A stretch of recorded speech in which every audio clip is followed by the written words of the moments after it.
ಇವತ್ತಿನ ಕಾನ್ಸೆಪ್ಟ್ ಏನಪ್ಪಾ ಅಂತ ಹೇಳಿದ್ರೆ ಗೂಡ್ಸ್ ಅಂಡ್ ಸರ್ವಿಸ್ ಟ್ಯಾಕ್ಸ್ ಏನು GST ಲಾ ಅಂಡ್ ಪ್ರಾಕ್ಟೀಸ್ ಅಂತ ಏನು ಕರಿತೀವಿ 2024 ಕ್ವಶನ್ ಪೇಪರ್ ಏನಿದೆ ಆ ಒಂದು ಕ್ವಶನ್ ಪೇಪರ್ ಅಲ್ಲಿ ಸೆಕ್ಷನ್ ಸಿಗೆ 12 ಮಾರ್ಕ್ಸ್ ಅಲ್ಲಿ ಏನು ಒಂದು ಕ್ವಶನ್ಸ್ ಇದೆ ಆ ಒಂದು ಕ್ವಶನ್ಸ್ ಅನ್ನ ಹೇಗೆ ಆನ್ಸರ್ ಮಾಡಬೇಕು ಅನ್ನೋದನ್ನ ಈ ಒಂದು ವಿಡಿಯೋದಲ್ಲಿ ತಿಳಿಸ್ಕೊಡ್ತೀನಿ. ಬನ್ನಿ ಫಸ್ಟ್ ಕ್ವಶನ್ಸ್ ಏನಿದೆ ನೋಡೋಣ. ಸೊ ಅದಕ್ಕೆ ಆನ್ಸರ್ಸ್ ಅನ್ನ ಹೇಗೆ ಮಾಡಬೇಕು ಅನ್ನೋದು ನಾನು ಈ ಒಂದು ವಿಡಿಯೋದಲ್ಲಿ ನಿಮಗೆ ಕನ್ನಡದಲ್ಲಿ ಈಸಿಯಾಗಿ ಎಕ್ಸ್ಪ್ಲೈನ್ ಮಾಡ್ಕೊಡ್ತೀನಿ. ಸೊ ದಯವಿಟ್ಟು ನಿಮಗೆ ಒಂದು ವಿಡಿಯೋ ಇಷ್ಟ ಆದರೆ ಶೇರ್ ಮಾಡಿ, ಸಬ್ಸ್ಕ್ರೈಬ್ ಮಾಡಿ, ಹಾಗೆ ನಿಮ್ಮ ಒಂದು ಕಮೆಂಟ್ ಕೂಡ ತುಂಬ ಇಂಪಾರ್ಟೆಂಟ್ ಆಗುತ್ತೆ. ಬನ್ನಿ ಫಸ್ಟ್ ಕ್ವಶನ್ಸ್ ಏನಿದೆ ಅದನ್ನ ನೋಡೋಣ. Mister Kiran, dealer in Bangalore, affected the following transaction during the month of August 2023. ನೋಡಿ, ಮಿಸ್ಟರ್ ಕಿರಣ್ ಬೆಂಗಳೂರಲ್ಲಿ ಇರ್ತಕ್ಕಂಥ registered dealer affected the following transaction during the month of August 23. August ತಿಂಗಳಲ್ಲಿ ಕೆಲವೊಂದು ಟ್ರಾನ್ಸಾಕ್ಷನ್ಸ್ ಅನ್ನ ಮಾಡಿದಾರಂತೆ. ಬಟ್ ಇಲ್ಲಿ ಮೋಸ್ಟ್ ಇಂಪಾರ್ಟೆಂಟ್, ಕಿರಣ್ ಇರೋದು ಬೆಂಗಳೂರಲ್ಲಿ ಇರ್ತಕ್ಕಂಥ ಡೀಲರು ಕೆಲವೊಂದು ಟ್ರಾನ್ಸಾಕ್ಷನ್ಸ್ ಅನ್ನ ಆಗಸ್ಟ್ ಅಲ್ಲಿ ಮಾಡಿದ್ದಾನೆ. Compute amount of GST payable, amount ಎಷ್ಟು ಅಮೌಂಟ್ GST ಪೇಮೆಂಟ್ ಮಾಡಬೇಕು ಕ್ಯಾಲ್ಕುಲೇಟ್ ಮಾಡಿ ಅಂತ ಹೇಳಿದ್ದಾನೆ. ಒನ್ ಬೈ ಒನ್ ಹೋಗೋಣ. Product A sold to dealer in Mysuru 18% GST 4 lakh rupees ಇದೆಯಂತೆ. Product B sold to dealer in Belagavi 5% 1,50,000 ಇದೆ. Product C sold to dealer in Chennai 0% 3,50,000 ಇದೆ. Product D sold to dealer in Kolkata 18% ಇದೆ 7,10,000. Product E sold to dealer in Pondicherry 12% 13,50,000. Product F sold to dealer in Delhi, which is an exempt 19 lakh rupees. Product G export to Singapore. The rate of GST notified to this product if it's sold in India 12% 2,40,000. Product X sold to SCZ Kerala 0% 11,50,000. Product I sold to registered dealer in Karnataka 12% 14,80,000 ಕೇಳಿದ್ದಾರೆ. So ಇದು question last 24th paper 24 ಅಲ್ಲಿ ಕೇಳಿರ್ತಕ್ಕಂಥ ಒಂದು question section ಸಿಗೆ. ನೋಡಿ, ಈ ತರ questions ಕೇಳಿದಾರೆ ಅಂದ್ರೆ dead easiest ನೀವು ಈಸಿಯಾಗಿ ಆನ್ಸರ್ಸ್ ಅನ್ನು ಮಾಡಬಹುದು. ಸೊ ನಮಗೆ ಇಲ್ಲಿ ಕ್ವಶನ್ಸ್ ಅಲ್ಲಿ ಏನ್ ಕೇಳಿದಾರೆ ಅಂದ್ರೆ compute amount of GST payable ನ ಕ್ಯಾಲ್ಕುಲೇಟ್ ಮಾಡಿ ಅಂತ ಹೇಳಿದಾನೆ. ಸೊ ಇದು ಕ್ವಶನ್ ಇರೋದು. ನೋಡಿ, ಈ ತರ ಕ್ವಶನ್ಸ್ ಕೊಟ್ಟಾಗ ನೀವೇನ್ ಮಾಡ್ಬೇಕು ಅಂದ್ರೆ ಫಸ್ಟ್ ಡೀಲರ್ ಯಾರು ಎಲ್ಲಿದ್ದಾನೆ ನೋಡ್ಕೊಳ್ಳಿ. ಕಿರಣ್ ಡೀಲರು ಬೆಂಗಳೂರಲ್ಲಿ ಇರೋದು, ಅಂದ್ರೆ Bengaluru belongs to Karnataka state ಅಲ್ಲಿ ಇರ್ತಕ್ಕಂಥ ಡೀಲರು. ಈ ಕೆಲವೊಂದು ಟ್ರಾನ್ಸಾಕ್ಷನ್ಸ್ ನ ಎಲ್ಲೆಲ್ಲಿಗೆ ಮಾಡಿದ್ದಾರೆ ಅಂತ ಹೇಳ್ಬಿಟ್ಟು ನಿಮ್ಗೆ ಇನ್ಫಾರ್ಮೇಶನ್ಸ್ ಕೊಟ್ಟಿದ್ದಾರೆ. 10 ಟ್ರಾನ್ಸಾಕ್ಷನ್ಸ್ ಇದೆ, 10 ಟ್ರಾನ್ಸಾಕ್ಷನ್ಸ್ ಅಲ್ಲಿ ಎಲ್ಗೋ ಒಂದ್ ಕಡೆ ಸೇಲ್ ಮಾಡಿದ್ದಾನೆ ಅಂತ ಹೇಳಿದಾನೆ. ಈ ಇನ್ಫಾರ್ಮೇಶನ್ಸ್ ಅನ್ನ ಯೂಸ್ ಮಾಡಿಕೊಂಡು ನೀವು GST ನ ಕ್ಯಾಲ್ಕುಲೇಟ್ ಮಾಡಿ ಅಂತ ಹೇಳಿದಾನೆ.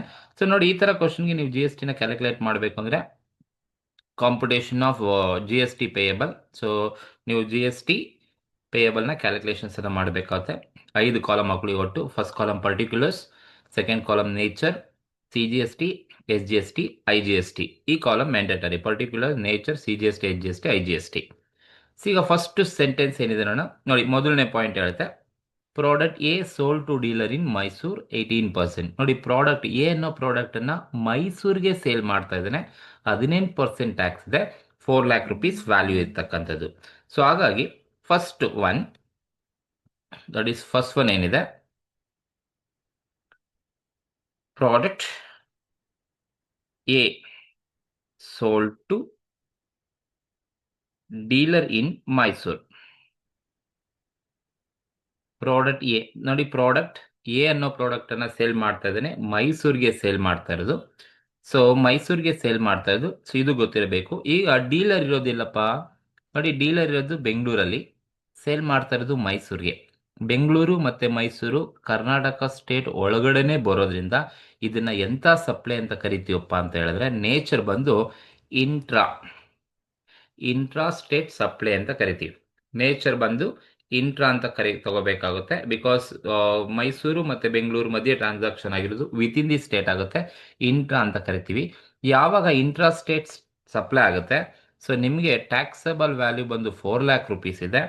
ಈ 4 lakh ಮೇಲೆ 18% GST ಕೊಡಬೇಕು. 18% GST ಮಾಡಿದಾಗ ನಿಮಗೆ ಫುಲ್ ಇರುತ್ತೆ. ಈ 18% GST ನ ನೀವು ಆಫ್ ಮಾಡ್ಕೋಬೇಕಾಗುತ್ತೆ. 1/2 ಮಾಡ್ಕೊಂಡ್ರೆ ಸೊ ನಮಗೆ ಈ ಒಂದು ನೇಚರ್ಗೆ ಸಂಬಂಧಪಟ್ಟಂತೆ ಇಂಟ್ರಾ ಸ್ಟೇಟ್ ಇದ್ದಾಗ, ಸೊ ನೀವು 4 lakh rupees ಏನ್ ಕೊಟ್ಟಿದ್ದಾರೆ ಆ 4 lakh rupeesಗೆ ನೀವು ಆಫ್ ಮಾಡ್ಕೋಬೇಕಾಗುತ್ತೆ.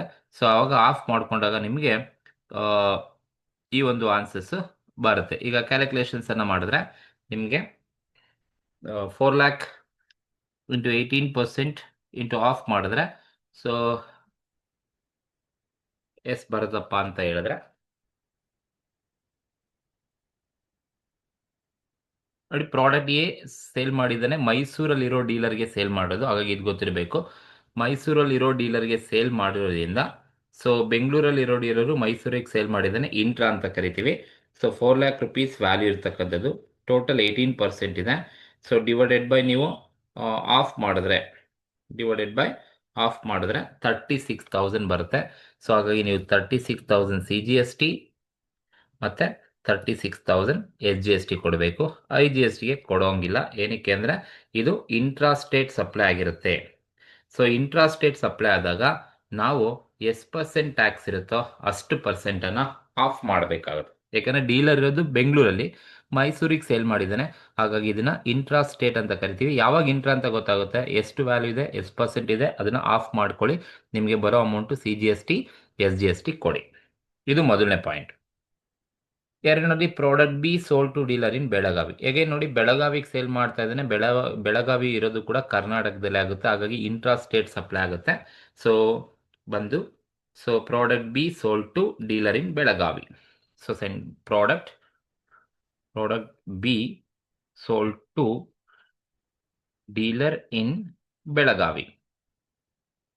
So Belagavi is also with in the state of Karnataka. So ಹಾಗಾಗಿ ಇದನ್ನ ಏನಂತ ಕರಿತೀವಿ, ನೇಚರ್ ಬೆಳಗಾವಿಗೆ ಸೇಲ್ ಮಾಡೋದ್ರಿಂದ ಇಂಟ್ರಾ ಸ್ಟೇಟ್ ಅಂತ ಕರಿತೀವಿ. ಸೊ ಯಾವಾಗ ಇಂಟ್ರಾ ಸ್ಟೇಟ್ ಆಗುತ್ತೆ, ಸೊ ಆವಾಗ ನಾವು ಕ್ಯಾಲ್ಕುಲೇಷನ್ಸ್ ಅನ್ನ ಮಾಡ್ಕೋಬೇಕಾಗುತ್ತೆ. ಹೇಗೆ ಕ್ಯಾಲ್ಕುಲೇಟ್ ಮಾಡ್ಕೋಬೇಕಪ್ಪ ಅಂತ ಹೇಳಿದ್ರೆ, ಎಷ್ಟು ವ್ಯಾಲ್ಯೂ ಇರೋದು, 1,50,000 ವ್ಯಾಲ್ಯೂ ಇರೋದ್ರಿಂದ ಸೊ 1,50,000 ಏನು ವ್ಯಾಲ್ಯೂ ಇದೆ, 1,50,000 ಇಂಟು ಎಷ್ಟು ಪರ್ಸೆಂಟ್ ಟ್ಯಾಕ್ಸ್ ಇರೋದು, 5% ಇರೋದು, 5%. ಈ 5%ನ ನೀವು ಆಫ್ ಮಾಡಬೇಕು, 1/2 ಮಾಡಿಕೊಂಡ್ರೆ ಸೊ ನಮಗೆ ಆನ್ಸರ್ಸ್ ಎಷ್ಟು ಬರುತ್ತಪ್ಪ ಅಂತ ಹೇಳಿದ್ರೆ 1,50,000 ಇಂಟು 5% ಡಿವೈಡೆಡ್ ಬೈ ಆಫ್ ಮಾಡಿಕೊಂಡ್ರೆ ನಿಮಗೆ 3,750 ಬರುತ್ತೆ. ಏನು 3,750 ಬರುತ್ತೆ, 3,750 CGST, 3,750 SGSTಗೆ ಕೊಡಬೇಕಾಗುತ್ತೆ. ಸೊ ಯಾಕೆಂದರೆ ಬೆಳಗಾವಿ ಇರೋದು ಕೂಡ with in the state of Karnataka. So ಹಾಗಾಗಿ ಯಾವಾಗ with in the state of Karnataka ಇರುತ್ತೆ, ಸೊ ಆಗ ಸೊ ನೇಚರ್ ಇಂಟ್ರಾ ಆಗುತ್ತೆ. ಇಂಟ್ರಾ ಆದರೆ ನಿಮ್ಗೆ ಎಷ್ಟು ಪರ್ಸೆಂಟ್ ಟ್ಯಾಕ್ಸ್ ಇದೆ ಅದನ್ನು ಹಾಫ್ ಕೊಡಬೇಕು, ಈಕ್ವಲ್ ಆಗಿ ಡಿಸ್ಟ್ರಿಬ್ಯೂಟ್ ಮಾಡಬೇಕು, CGSTಗೂ SGSTಗೂ ಈಕ್ವಲ್ ಕೊಡಬೇಕು. ಹಾಗಾಗಿ 5%ನ ನೀವು ಆಫ್ ಮಾಡಿಕೊಂಡ್ರೆ 2.5 ನಾವು CGST SGST ಕೊಟ್ಟಂಗೆ. ಇದು ಎರಡನೇ ಪಾಯಿಂಟ್. ನೋಡಿ, product C sold to dealer in Chennai 0% sale ಮಾಡ್ತಾ ಇದ್ದಾನೆ. ಚೆನ್ನೈ ಬಂದು ತಮಿಳ್ನಾಡು ಸ್ಟೇಟಲ್ಲಿ ಇರೋದು, ನಮ್ಮ ಡೀಲರ್ ಇರೋದು ಬೆಂಗಳೂರಲ್ಲಿ. ಸೊ ಹಾಗಾಗಿ ಸೊ ಥರ್ಡ್ ಪಾಯಿಂಟ್ ಹೇಳ್ತೆ, product C sold to dealer in Chennai. ನೋಡಿ, ಚೆನ್ನೈಗೆ ಸೇಲ್ ಮಾಡಿದ್ದಾನೆ, ನಮ್ಮ ಡೀಲರ್ ಇರ್ತಕ್ಕಂಥದ್ದು ಬೆಂಗಳೂರಲ್ಲಿ. Bengaluru belongs to Karnataka state, Chennai belongs to Tamil Nadu state. ಹಾಗಾಗಿ ಇದನ್ನ ಇಂಟರ್ ಸ್ಟೇಟ್ ಅಂತ ಕೊಡ್ತೀವಿ. ಇಂಟರ್ ಸ್ಟೇಟ್ ಆದರೆ IGST ಕೊಡಬೇಕಾಗುತ್ತೆ, CGST SG ಬರಲ್ಲ. ಬಟ್ ಇಲ್ಲಿ ನಾನು ಯಾವುದೇ GSTನ ಕೊಡೋದಿಲ್ಲ, ಯಾಕಂದರೆ 0% ಟ್ಯಾಕ್ಸ್ ಇರೋದ್ರಿಂದ. ಸೊ ನಾವು 0%ನ ಕ್ಯಾಲ್ಕುಲೇಷನ್ಸನ್ನು ಮಾಡಿದ್ರೂ ಕೂಡ ನಮಗೆ 0% ಇರುತ್ತೆ. ಸೋಲ್ಡ್ ಅಟ್ 0% ಇರೋದ್ರಿಂದ, ಸೊ 0% ಇರೋದ್ರಿಂದ ನಮಗೆ 0ನೇ ಬರುತ್ತೆ, ಕ್ಯಾಲ್ಕುಲೇಷನ್ ಮಾಡೋ ಅವಶ್ಯಕತೆ ಇಲ್ಲ. So but nature inter state ಆಗಿರುತ್ತೆ, ನೀವು ಮಲ್ಟಿಪ್ಲೈ ಮಾಡಿಕೊಂಡು 0% ಇರುತ್ತೆ, ಹಾಗಾಗಿ ಕ್ಯಾಲ್ಕುಲೇಷನ್ ಮಾಡೋ ಅವಶ್ಯಕತೆ ಇಲ್ಲ. ನೆಕ್ಸ್ಟ್ ಫೋರ್ತ್ ಒನ್ ನೋಡಿ, product D sold to dealer in Kolkata. ನೋಡಿ, ಕೋಲ್ಕತ್ತಾಗೆ ಸೇಲ್ ಮಾಡ್ತಾ ಇದ್ದಾನೆ, 15%ಗೆ ಸೇಲ್ ಮಾಡ್ತಾ ಇರೋದು. ನಾಲ್ಕನೇ ಪಾಯಿಂಟ್ ಬಂದು that is fourth point. Product D sold to dealer in ಕೋಲ್ಕತ್ತಾಗೆ ಸೇಲ್ ಮಾಡ್ತಾ ಇದ್ದಾರೆ ಡೀಲರು. ಸೊ ನೋಡಿ, ಕೋಲ್ಕತ್ತಾ ಬಂದು ವೆಸ್ಟ್ ಬೆಂಗಾಳಲ್ಲಿ ಇರ್ತಕ್ಕಂಥದ್ದು. ಸೊ ಹಾಗಾಗಿ ನಮ್ಮ ಡೀಲರ್ ಇದು ಬೆಂಗಳೂರು, ಕೋಲ್ಕತ್ತಾಗೆ ಸೇಲ್ ಮಾಡಿದ್ದಾನೆ ಅಂದರೆ ನೇಚರ್ ಏನಾಗುತ್ತಪ್ಪ ಅಂದರೆ ಇಂಟರ್ ಸ್ಟೇಟ್ ಆಗುತ್ತೆ. ಯಾವಾಗ ಇಂಟರ್ ಆಗುತ್ತೆ, ನಾವು ಅವಾಗ IGSTನೇ ಕೊಡಬೇಕಾಗುತ್ತೆ. ಸೊ ಹೇಗೆ ಕ್ಯಾಲ್ಕುಲೇಟ್ ಮಾಡ್ಕೋಬೇಕು ಅಂದರೆ, ಟೋಟಲ್ ಇರೋದು 7,10,000. ಈ 7,10,000 ಮೇಲೆ ಎಷ್ಟು ಪರ್ಸೆಂಟ್ ಅಪ್ಪ ಅಂದರೆ 18% ಟ್ಯಾಕ್ಸ್ ಕೊಟ್ಟಿದ್ದಾರೆ. 18% ಟ್ಯಾಕ್ಸ್ ಇರ್ತಕ್ಕಂಥದ್ದು. ಜಸ್ಟ್ ನೀವು ಕ್ಯಾಲ್ಕುಲೇಟ್ ಮಾಡ್ಕೊಂಡು ನೋಡಿ, 7,10,000 ಮೇಲೆ ಇಂಟು 18% ಮಾಡಿದ್ರೆ ನಿಮಗೆ 1,27,800 ಬರುತ್ತೆ. ಸೊ ಹಾಗಾಗಿ ಡೈರೆಕ್ಟಾಗಿ ಐ ಜಿ ಎಸ್ ಟಿ ಕೊಡಿ. 1,27,800 ಐ ಜಿ ಎಸ್ ಟಿ ಕೊಡಬೇಕಾಗುತ್ತೆ. ಇದು ಫೋರ್ತ್ ಒನ್. ಕೋಲ್ಕತ್ತಾಗೆ ಸೇಲ್ ಮಾಡಿದ್ದಾನೆ, ಇಂಟರ್ ಸ್ಟೇಟ್ ಆಗುತ್ತೆ, ಐ ಜಿ ಎಸ್ ಟಿ ಕೊಡಬೇಕು. ನೆಕ್ಸ್ಟ್ ಫಿಫ್ತ್ ಒನ್ ಬಂದು product E sold to dealer in Pondicherry. ನೋಡಿ, ಪಾಂಡಿಚೇರಿಗೆ ಸೇಲ್ ಮಾಡಿದ್ದಾನೆ, ಬೆಂಗಳೂರಲ್ಲಿರೋ ಡೀಲರು ಪಾಂಡಿಚೇರಿಗೆ ಸೇಲ್ ಮಾಡಿದ್ದಾನೆ, ಇಂಟರ್ ಸ್ಟೇಟ್ ಆಗುತ್ತೆ, ಐ ಜಿ ಎಸ್ ಟಿ ಕೊಡಬೇಕಾಗುತ್ತೆ. ಸೊ ಹಾಗಾಗಿ ಪ್ರಾಡಕ್ಟ್ ಈ 5ನೇ ಪಾಯಿಂಟ್ ಬಂದು product E sold to dealer in Pondicherry.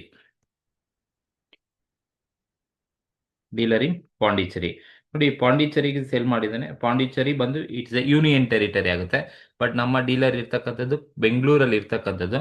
So ಬೆಂಗಳೂರಲ್ಲಿ ಇದ್ಕೊಂಡು ಸೊ ಪಾಂಡಿಚೇರಿಗೆ ಸೇಲ್ ಮಾಡಿದ್ದಾನೆ ಅಂದ್ರೆ ನೇಚರ್ ಏನಾಗುತ್ತಪ್ಪ ಅಂತ ಹೇಳಿದ್ರೆ ಇಂಟರ್ ಸ್ಟೇಟ್ ಆಗುತ್ತೆ. ಯೂನಿಯನ್ ಟೆರಿಟರಿ ಪಾಂಡಿಚೇರಿ ಬಂದು, ಸೊ ನಮ್ದು ಕರ್ನಾಟಕದಿಂದ ಪಾಂಡಿಚೇರಿಗೆ ಹೋಗಿದೆ, ಇಂಟರ್ ಸ್ಟೇಟ್ ಆಗುತ್ತೆ. ಹಾಗಾಗಿ ಐ ಜಿ ಎಸ್ ಟಿ ಕೊಡಬೇಕು. ಎಷ್ಟಪ್ಪ ಅಮೌಂಟ್ ಇರೋದು ಅಂದ್ರೆ ಅಲ್ಲಿ 13,50,000 ಅಮೌಂಟ್ ಇದೆ. ಇದ್ರ ಮೇಲೆ 12% ಡೈರೆಕ್ಟ್ ಆಗಿ ಐ ಜಿ ಎಸ್ ಟಿನ ಕೊಡಬೇಕಾಗುತ್ತೆ. ಯಾಕಂದ್ರೆ ಕ್ವಶನ್ ಅಲ್ಲಿ 12% ಕೊಟ್ಟಿದ್ದಾರೆ. ಸೊ 13,50,000 ಇಂಟು 12% ಮಾಡಿದ್ರೆ 1,62,500 ಬರುತ್ತೆ. ಸೊ ಹಾಗಾಗಿ ಇದು ಇಂಟರ್ ಸ್ಟೇಟ್ ಆಗಿರೋದ್ರಿಂದ ನಾವು C G S T, S G S T ಕೊಡೋಂಗಿಲ್ಲ, ಐ ಜಿ ಎಸ್ ಟಿ ಕೊಡಬೇಕು. 1,62,000 ಐ ಜಿ ಎಸ್ ಟಿ ಕೊಡಬೇಕು. Because Pondicherry it's a inter state transactions ಆಗುತ್ತೆ, I G S T liable to pay. ಇದು fifth one point ಇರೋದು. Next six one ನೋಡಿ, product F sold to dealer in Delhi which is exempt ಇರೋ goods ಅನ್ನ sale ಮಾಡಿದ್ದಾನೆ.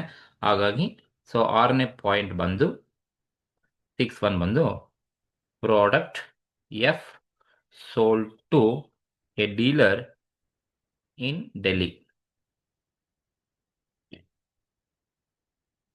Product F sold to dealer in ಡೆಲ್ಲಿಗೆ sale ಮಾಡಿದ್ದಾನೆ.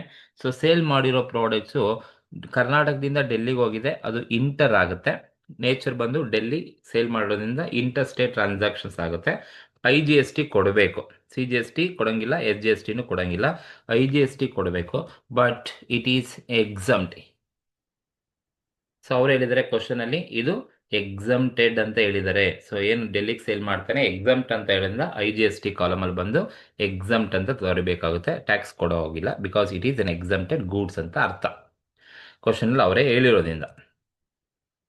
Next seventh one point ನೋಡಿದ್ರೆ, ನೋಡಿ, product G exported to Singapore, the rate of G S T notified to this product sold in India is 12%. ನೋಡಿ, goods ಅನ್ನ G ಅನ್ನೋ goods ಅನ್ನ ಸಿಂಗಾಪುರ್ಗೆ export ಮಾಡ್ತಾ ಇದೀವಿ. ನೀವು ಎಕ್ಸ್ಪೋರ್ಟ್ ಮಾಡದೆ ಅದೇ ಗೂಡ್ಸ್ ಅನ್ನ ಇಂಡಿಯಾದಲ್ಲೇ ಸೇಲ್ ಮಾಡಿದ್ರೆ ಮಾತ್ರ 12% ಅಂತ ಹೇಳಿದ್ದಾರೆ. ಬಟ್ ನೀವು ಎಕ್ಸ್ಪೋರ್ಟ್ ಮಾಡ್ತಾ ಇದ್ದೀರಾ. ಸೊ ನೋಡಿ, ಯಾವುದೇ ಗೂಡ್ಸ್ ಇಂಡಿಯಾದಿಂದ ಬೇರೆ ಕಡೆ ಎಕ್ಸ್ಪೋರ್ಟ್ ಮಾಡ್ತೀರಾ ಅಂತ ಹೇಳಿದ್ರೆ, so that is product G exported to Singapore.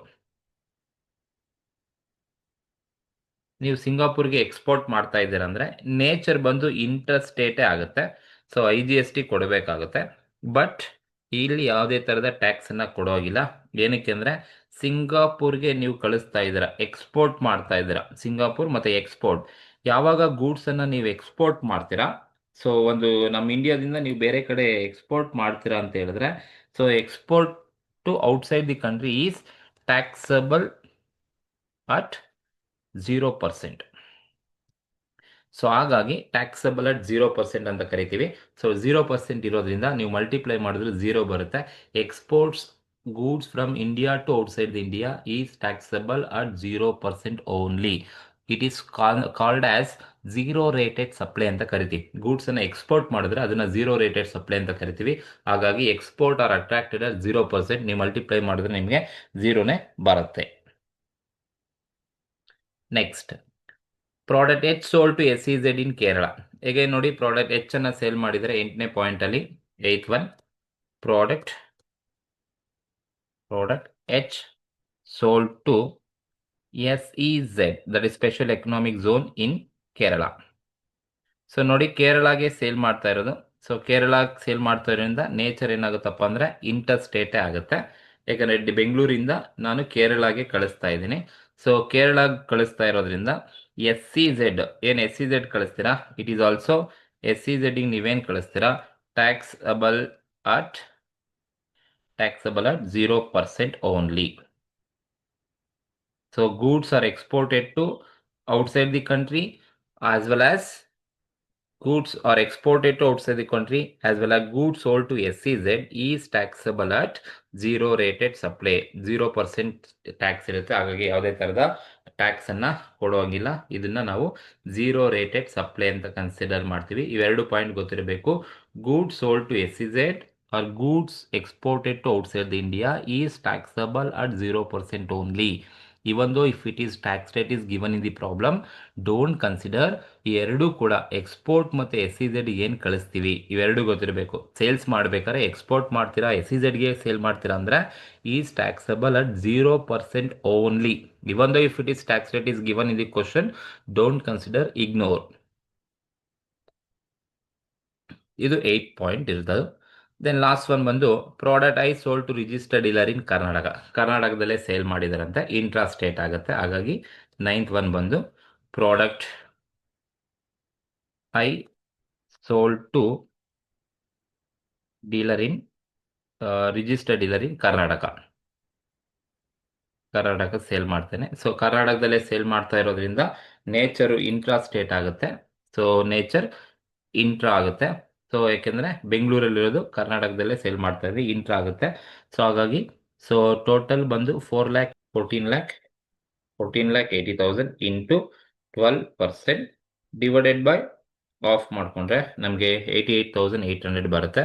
So CGST 88,800, SGST 88,800 ಮಾಡಬೇಕಾಗುತ್ತೆ. ಸೊ ಇದು product I sold to dealer in Karnataka with in the state intra ಆಗುತ್ತೆ. ಸೊ ನೀವು CGST SGST ಕೊಡಬೇಕು. ಸೊ IGST ಕೊಡಂಗಿಲ್ಲ. ಸೊ ಇನ್ಯಾವುದನ್ನ ಕ್ವಶನಲ್ಲಿ ಟ್ರಾನ್ಸಾಕ್ಷನ್ಸ್ ಇದೆಯಾ, ಯಾವುದು ಇಲ್ಲ. ಸೊ ಟೋಟಲ್ ಮಾಡಿ ನಿಮಗೆ ಟೋಟಲ್ GST ಪೇಯಬಲ್ ಸಿಗುತ್ತೆ. Total GST payable, total GST payable. So total ಎಷ್ಟು GSTನ ಪೇಮೆಂಟ್ ಮಾಡಬೇಕು ಅಂತ ಹೇಳ್ಬಿಟ್ಟು ನಿಮಗೆ ಟೋಟಲ್ ಮಾಡಿಕೊಂಡ್ರೆ, ಸೊ ಫಸ್ಟ್ ಕಾಲಮ್ ಟೋಟಲ್ ಮಾಡಿದ್ರೆ ನಿಮಗೆ ಸೊ 88,800 ಪ್ಲಸ್ 36,000 ಪ್ಲಸ್ 3,700, 3,750 ಪ್ಲಸ್ 36,000, 1,28,550 ಬರುತ್ತೆ ಟೋಟಲ್. CGST ಬಂದು 1,28,550. CGST ಏನಿರುತ್ತೋ ಅಷ್ಟೇ SGST ಕೂಡ ಇರುತ್ತೆ, 28,550. ದೆನ್ IGST ಬಂದ್ಬಿಟ್ಟು 2,89,800 ಸಿಗುತ್ತೆ.